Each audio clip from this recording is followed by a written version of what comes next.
From MTN Sports, welcome to Grizzly Insider, sponsored by Albertsons Safeway. Welcome into the Grizzly Insider this week. The Montana Grizzly football team is on a bye, but we've got a very special episode coming your way to highlight the rest of the fall sports. Alongside the voice of the Grizz, Riley Corcoran, I'm Kyle Hansen. And Riley, let's go ahead and take a look at where Grizz soccer and Grizz volleyball at, because they're heading the tail end of their season. Grizz soccer obviously is going to host the Big Sky Conference tournament here in a couple of weeks. And man, once again, they are the cream of the crop in the Big Sky. It's amazing how fast the season goes in general, right? Especially for soccer. They kick us off in August, and all of a sudden, we're down to the final week of the regular season. And still, so much on the line for them. They've just been a model of success the last 6 years under Coach Chidovitsky. Very fitting that he already now is number 2 all-time in wins at Montana with that senior day victory. And just with where they've been all season, we're going to talk with him about it. But the transformation, really, of their team, Kyle, to go from a squad that had all of this talent at the beginning, and they still have plenty of talent, but the way that they thought they were going to win matches is completely different now. And it's been really cool to see some of those standout stories. 100%. And losing some really key players like a Delaney Lushore, like a Sky Thompson, like you lose some of these players, now you transition to some of the new faces, right? The Jen Estises of the world who came in from Princeton, Chloe Seelhoff from Washington, 2 of their leading scorers, and then some of the program staples, Maddie Ditta, Charlie Boone, Ava Samuelson, some of this core group that's been here the last 4 or 5 years that's really helped turn this program into a perennial contender, but also beating larger schools, right? Because it feels like each year their non-conferences gets harder and harder. They stand tall to the task, and then come conference play, they're ready to go. It's amazing, right? And they've continued to gain more clout, not only in those home matches that Coach Chidovitsky loves to bring in, your Ohio States, your Oregons of the world, but now to go on the road and to expect success. I mean, beating Oklahoma last year, I think, was kind of a kickstart to that. And now there's really no match that can phase them. And it really, this season, maybe more in general, Kyle, played out to their advantage because they needed to have that challenge early for when they re-identified themselves to have that success. And no surprise to all of us, they're unbeaten again in Big Sky play. 100%. And so now they're finishing up their final week here on the road at Weber State, at Idaho State, looking to get their second straight regular season title. And of course, they host the conference tournament, which will be very exciting here in Missoula with the Grizz Davis game at the same time. So a lot of good stuff going on in Grizz athletics. Yeah, and also the home openers for men's and women's basketball. So that will be just a jam-packed week here in Missoula. And also for the soccer team playing at home, 8-0-1 here this year. So good vibes for them. And as they try and wrap up the regular season title, that could mean the home tournament next year as well. That'd be so much fun. Yeah. So transitioning over to volleyball, right? So not quite the season they maybe wanted to have, but big one this Friday. It's the Cat Grizz game. It's kind of interesting with these two. I ask Allison Lawrence this every year because after football and basketball, volleyball is the other program that gets to experience this rivalry the same way those other teams do. So it's always a big game. Throw the records out. And the Grizz at home have had a lot of success against Montana State. They really have, and you look at just how volleyball has grown the last couple of years. It's coincided, I think, really with both programs in the state, but with Grizzly volleyball, with their last 3 seasons having 10 or more wins. First time that's happened in 15 years. Yeah, it hasn't gotten out to the start, at least in conference play. They wanted a successful non-conference again, but to have all those road games now to begin their conference race. Now 5 of their next 7 being at home. It can be kick-started, and you mentioned that with all of the wins at home against the Cats. 3 straight years in a row, they brought that mainline trophy into effect, and since that's happened, it seemed to kickstart them. But the atmosphere really is incredible, and I hope folks can experience it Friday night. 100%. It's a great atmosphere. It's a great rivalry game, especially for college volleyball. It's high-level volleyball. Yeah. And when you look at the Grizz volleyball team, you have a senior-laden team with a Maddie Kramer, with a Paige Clark. These are very good volleyball players who've been staples of the program, and so a win over your rival can kickstart you because the next time they'll see them is the night before the football brawl, the Wild. So you never know the energy there. So with volleyball, with Allison Lawrence, with the way the program's grown, you know they could get back on a positive trajectory going forward. They really could. And when you look at the conference tournament, nobody gets a bye, so it's really all you have to do is sneak in there. And once they do, it seems like a very level playing field. So everything's still in front of Allison Lawrence and her crew. And you're right, throw the records out this weekend, and we'll see if it starts the second half of their year. Absolutely. Got great show coming your way here on the Grizzly Insider. Coming up later in the show, Allison Lawrence will join me, but coming up next after the break, head coach Chris Chidovitsky joins Riley to talk about the Grizz soccer season so far.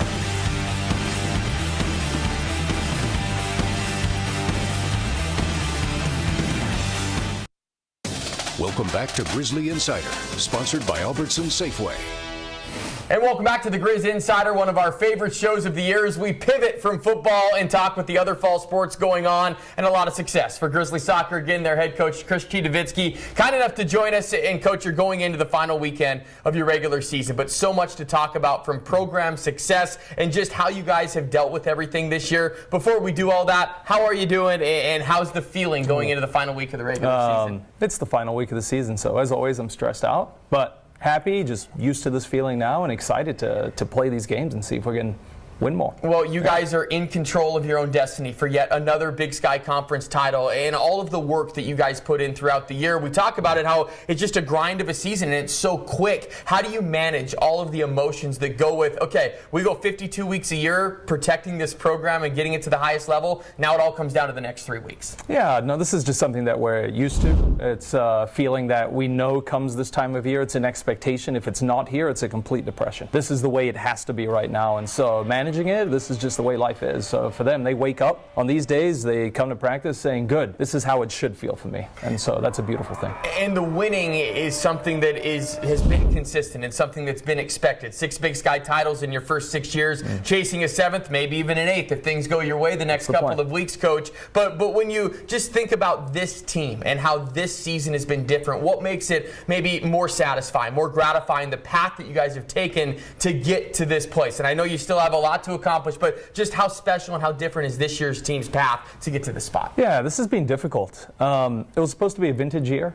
It was supposed to be Ava as a senior, Sky, Delaney, all these players who are seniors, very little coaching from my end. It's one of those where you can take your hands off the wheel because the players know how to drive the vehicle themselves. But then as you get the injuries through the spine of the team and you're losing players, the reboot was supposed to be next year. It was supposed to be over winter and spring. And yet we've had to do it in season, which is extremely stressful. More coaching than I would have anticipated. Solutions that I've never gone to before as a coach. Coming up with a completely different playing style, putting expectations on players that I shouldn't be putting on right now. They've all risen to the occasion. And yet somehow we're still in this position. I was thinking next year we would be in trouble as we tried to, build this team back, and yet we've had to build it back early in season, and we're still successful, which is the plus going into next year, because we're only going to lose about 3 players on the field right now that are starters. Just amazing. When you lead me right into it, because there's been magic here at home this year, and the conference tournament's coming up. That'll be great, but you wrap up your home season in a big way with Portland State getting the win, the breakthrough after a couple of ties. What was that moment like to get that victory, and also your senior class, Coach? Because I know they've meant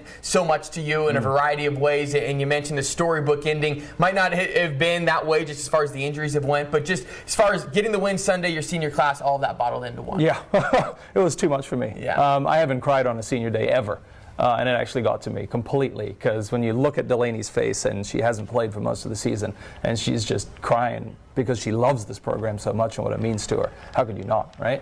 Yeah. Completely destroyed me. Just an amazing feeling. And then to cap it off with a win, and Maddie did it to score the way that she did, especially after those 2 ties, and it's just frustrating for a little bit. Even though you're doing things correctly, if you're not getting results, it starts to seep in this, I wouldn't say negativity, but you start to doubt, and confidence starts to go away. And we needed that because we were playing well, but they had to be rewarded for playing well.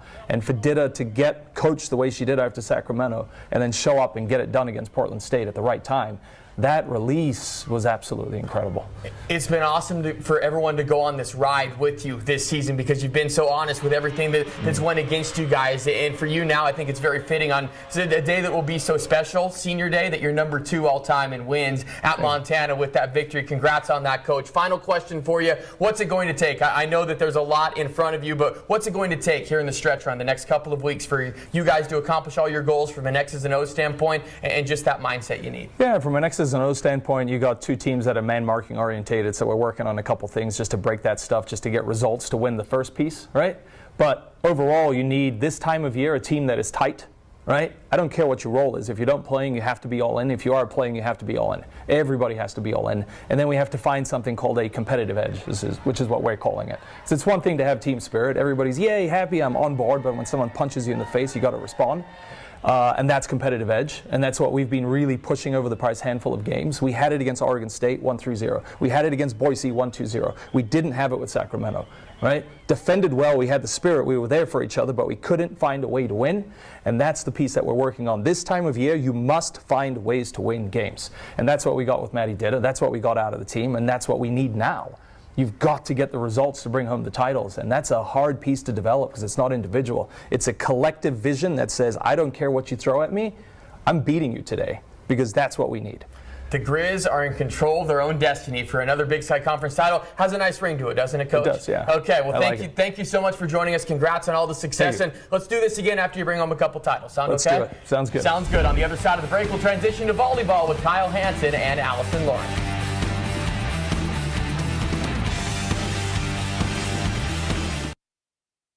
Welcome back to Grizzly Insider, sponsored by Albertson Safeway. Welcome back into the Grizzly Insider, and we're very excited to be joined by head volleyball coach Allison Lawrence ahead of one of the biggest games of the year on the calendar for the Grizz volleyball program as they get set to host Montana State. First of all, Coach, thank you so much for being here, and it's the big one, right? You get very excited. It's here in Missoula. Just speak to your excitement level and the girls and them getting ready to take on Montana State. Yes, very excited. Thanks for having me. It's kind of the biggest week of the year, you know. I think you plan for it and in a way prepare for it from the second you start practice in January until this very week and game day. So couldn't be more excited. I think our fan base and yeah, just like the momentum with our team just feels really in line with the excitement of the week. So we're ready to go. Absolutely. So last 3 games here in Missoula against Montana State, the Grizzlies have won, bringing home that mainline trophy, and it's added a nice little wrinkle into this rivalry. So what about the last few years have been successful? Why has the team been able to kind of rise to the occasion in the rivalry game and be able to take down MSU and win that trophy? Yeah, I think in the rivalry game there's just so many extra emotions. You can either use those to really narrow your focus on the things that you need to do to prepare, to hit scout, to execute your game plan, or that can be a giant distraction, either add nerves or add energy in places that aren't productive for scoring points. And so I think our team's been really good at putting our focus where it needs to be, and any extra energy is only kind of sharpening those details rather than the flip side of that. So I've been proud of them for that. It's very mature competitors, so they've done a great job at that, and I expect that this year too. So it's interesting because I asked you this on Monday, but you know, every year it's kind of fun because it's like it's football, it's basketball, and then volleyball gets like this true rival, right? And obviously you played at Oregon State, you had that with Oregon. So for you to be a part as a coach of where there's like a true rivalry game between universities, just how special is that? Because it just feels like that epitomizes what college athletics is, right? Tradition, history, and rivalries. Yeah, I think it's so special, and I think with all the things happening in college athletics and realignments, it's becoming more rare to kind of have those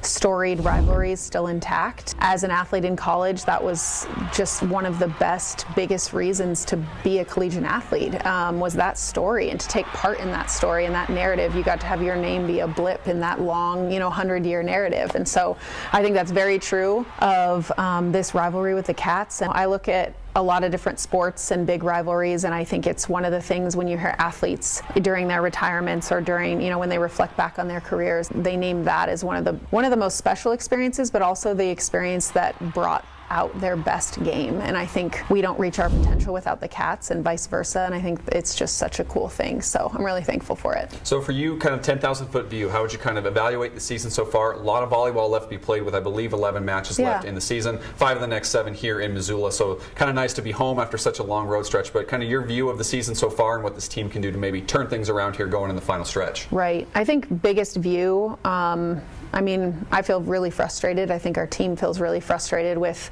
our production and outcomes in conference. I thought we had a decent preseason, and I think the biggest frustration in this is just that we have been ahead in so many sets that we've ended up losing, and not ahead 8-6. I mean ahead past 20. That's the puzzle for me to figure out, and how we train that in practice so we can overcome that. That's also where the hope lies, is just that we have been putting ourselves in positions to win sets. Again, not by 2 points, but by several points, and doing that work till the end of the set. And so we just have to find a way to execute in that kind of pressure while being ahead to finish sets. And I think we're capable of that. We're hungry to do that, and that's the difference of a few points. So I'm motivated and frustrated, and I think those are 2 really good emotions to have as we go into the second half. And our team has always outperformed our first half performance in the second half. For you, I guess in your mind, what's maybe the biggest adjustments? Like what adjustments do you see where you can maybe tweak those a little bit, where you're past 20 and then you win the set? How do you maybe see this team turning that corner a little bit? What do you think they can do with these 11 games remaining? Yeah, I think the thing for us has been, it's been isolated breakdowns, but sort of a string of them, and not the same breakdown. So it's just been one here for this person, one here for a different person. So the execution has to be as a group, and we have to recognize, okay, one breakdown happened. Now, what are our tools to make sure we execute in a different way? And so a little bit of that is offensive in our play calling and how, we're handling the ball, and then play calling. And then I think it's just getting used to the feeling of, okay, the ball's coming to me and I've got to put it away. If I've done it in practice enough, I can do it in the match. And I think it's very simple, but that doesn't make it easy. It doesn't make it easy, but it is possible. So possible. It is possible. Well, Yes. Coach, good luck the rest of the season. Thanks so much, and we look forward to see how the season goes and the big one on Friday. Thank you. Absolutely. Coming up, Riley will rejoin me here on the Grizzly Insider after the break. Take coverage of the Grizz with you. Download our app for your favorite mobile device today. Welcome back to Grizzly Insider, sponsored by Albertson Safeway. Welcome back to the show. We've covered a little bit of everything so far. Soccer, volleyball. Now we pivot the conversation back to football, Kyle, as the Grizz get back to the gridiron on Saturday. They take on Northern Colorado, a team that it's one of those deals. If you look at their record, you could get caught looking ahead a little bit. But what stood out when you've taken a peek at the Bears so far? Well, the biggest thing is they won a game, right? A couple weeks ago, they get the big upset over Weber State on the road. Obviously, a team that the week prior had just beaten Montana. So they needed that, right? First win of the Ed Lamb era. They needed that victory to kind of get rolling here. I think Ed Lamb is a very good coach. He obviously had a lot of success at Southern Utah. So now you just kind of need to build momentum off of that because they had the bye last week. So, but you look at the team statistically, it's been a rough season. They're 1-6 on the season. They rank at the bottom of the conference in terms of offense and defense. So how are they going to respond to the Grizzlies coming out of the bye with both teams having 2 weeks to prepare for each other? They snapped the losing streak. Now it's about building streak. Absolutely, and they've got the confidence going into their bye week. They had a bye week last week, much like Montana. That'll be an interesting twist, I think, to this game. They've settled on a starting quarterback that can also run. So that might be a little bit for something for the Grizzly defense to look out for. But Northern Colorado, some close losses this year. Yes, 18-game losing streak. That was the longest in the FCS at the time, Kyle. But now you go back and you say, okay, they were close to Cal Poly. Abilene Christian, a ranked team, needed a 50-yard field goal to beat them at home. Creating their own atmosphere will be maybe the biggest thing against Montana this week down in Greeley. Be a little bit different than playing inside Washington Grizzly Stadium. As we take a peek at the rest of the Big Sky, of course, Montana did not play. There were 5 games that went on, and there were some close results and also one blowout over in Portland. What caught your attention? Well, the big thing was obviously Davis staying undefeated as well with another shootout win over Eastern Washington. And then you have Sacramento State, who might have kept their playoff hopes alive a little bit here if they end up winning out, as they got the big overtime victory over Weber State. So a couple of big games. Some of these teams are trying to stay alive, right, and just kind of build some momentum of themselves. Obviously, the Bobcats are still fully rolling right now at 8-0. They blew out Portland State on the road heading into their bye. Now, as we pivot to this next week, only 3 games on the schedule, and a big one, I think, as you look at Eastern and Idaho. At least Idaho, anyway, kind of on the fringe of playoffs, and this is a big game for them. It really is, and I think for Idaho needing to potentially win out or at least have that mindset already with 3 losses. And you look at where the Big Sky Conference is at, Kyle. I think you have 2 tiers. You have 3 teams that are chasing a championship, and clearly the Cats and UC Davis both now in the top 5 nationally. The 2 teams unbeaten, Grizz, are kind of waiting right behind them. Then you've got that next tier of teams that still have aspirations to make the playoffs. Idaho, Sacramento State, and probably Northern Arizona. Those would be the teams. But I know for all of us, we're excited to get back to the grind a little bit. 100%, yeah. And you look at the slate coming up, right? You look at some of these are very fun games coming up. Obviously, the Grizzlies have this back-to-back longest road trip, and then you have Davis here. You look at the Cats, and they have games against Eastern, Davis, and then, of course, the big one in Bozeman. And so it's going to be a fun stretch down here as we finalize these standings. It's amazing how the conference race comes down to a couple key games. We've got them upcoming the next couple of weeks. It's been a fun show. We'll wrap it up next. There's more coverage of the Grizzlies online anytime at montanasports.com. Welcome back to Grizzly Insider, sponsored by Albertson Safeway.